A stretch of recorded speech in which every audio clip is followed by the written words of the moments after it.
Professor Dirk Kotze is a professor of political sciences at the University of South Africa, and he, of course, has been watching then the proceedings of Parliament today.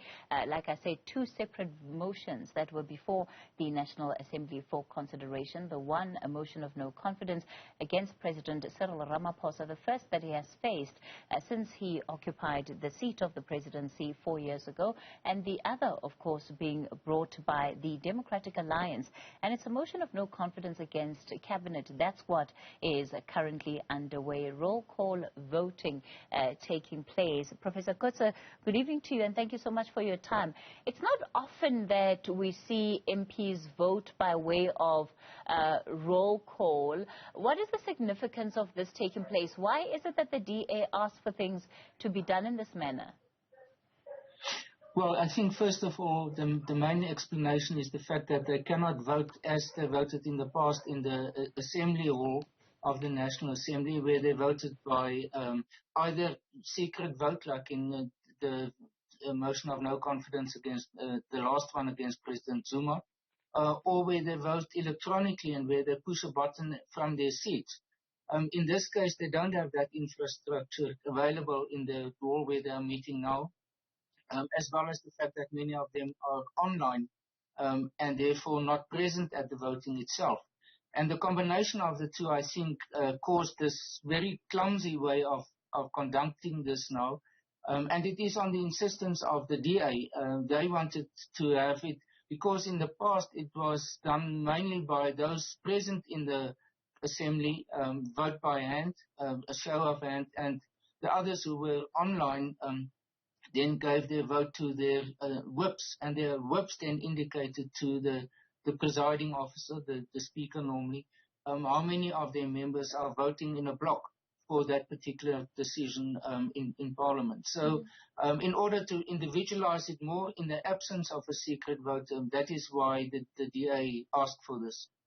Professor Kotze, do you find the position of the DA on the president versus cabinet peculiar, in that the DA says it believes President Cyril Ramaphosa is more capable to be leading the country than what his cabinet has been, and yet President Ramaphosa has thrown his weight fully behind cabinet? Why do you think that the DA has taken the approach of making the distinction between the president and his cabinet? Yeah, it is a bit of an artificial distinction. I think what they might have in mind is the fact that they know President Ramaphosa is relatively popular amongst the public and is more popular than the ANC. So they don't want to associate them with the bad eggs within the ANC and especially in cabinet, and especially those who have been implicated by the Zondo Commission and the Special Investigative Unit and other investigative mechanisms, but rather say, well, we give him a chance still. And that was their approach to a large extent since he became president, is to say, we would like you to make a difference, and that we initially gave him, or they gave him, therefore, a chance to prove himself. And I think they still try to follow that approach. It is obviously playing in the hands of the factions of the ANC, because that emphasizes the differences within the ANC also.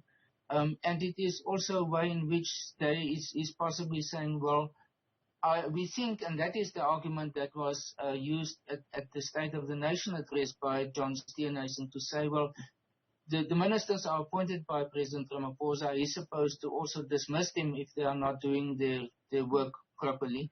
And in the absence of doing it, we are going to use a motion of no confidence in order to force him to do it. So I think that is the immediate argument, or the immediate sort of rationale for where we are today. But do you think that it serves their purpose as a party that's on the opposition benches, that is trying to discredit effectively the work of this government and say, you know, that they could be doing much more? Well, ultimately, as I said, it's artificial to draw this type of distinction, because in the end, President Ramaphosa is the head of the executive. He's responsible for the executive according to the Constitution, and he appoints the members of the cabinet to serve for him and to assist him with the implementation of the tasks of the executive. So he is therefore responsible for them, and they are there for his behalf. It is not that they are an entity on their own, and he is, as president, also serving his own purposes. It is an integrated unit that should exist.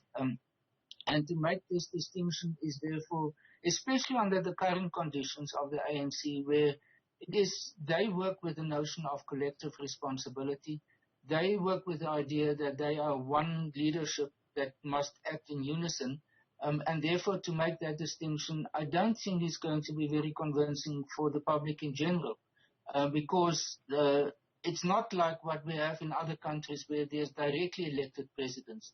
They should have made a difference, and it would have made sense, because then the president has his or her own mandate, and the government has their mandate.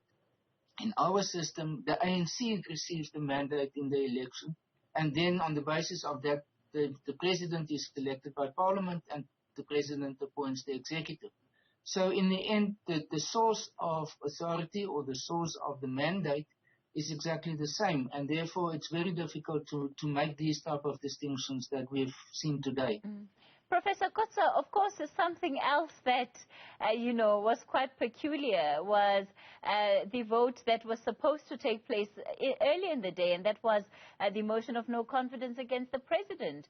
The ATM then subsequently pulling out of that process because it wasn't happy with the fact that its request for the vote to take place in secret wasn't granted. How often do we see something like that, or is this really precedent-setting? It's not exactly unique, because I think the main reason for this is if the motion was defeated today, they cannot repeat this motion in the near future again. There's a certain period, I think it's about 3 months, that must transpire before a party can submit another motion of no confidence, because otherwise it can sort of paralyze the working of the executive as well as that of parliament too much if there's almost every week or so a motion of no confidence. So they, instead of being defeated now, and I think that was predictable for them that they will not succeed in such a motion, then they withdrew it. But what made it problematic is that they now use the argument of the sub judice rule in order to say that it is not actually withdrawn, but it is postponed, and that is what they insist on. So it is indefinitely put on the ice. So they try to keep that option open for themselves to bring it back later. And I think we have to remind ourselves this is a motion that was actually tabled in February 2020 already. So it's a very old motion and obviously was interrupted by the pandemic and the lockdown regulations, but it's therefore having its own history, and where it started and where it is today, I would imagine is two completely different situations already. Professor Kotze, it also speaks to something else, and that's really about the kind of work that political parties have to do if and when they want to get support for their motions, that there's a lot of background work that needs to take place to ensure that a motion before the National Assembly is successful. And one certainly doesn't get the sense that that ATM, despite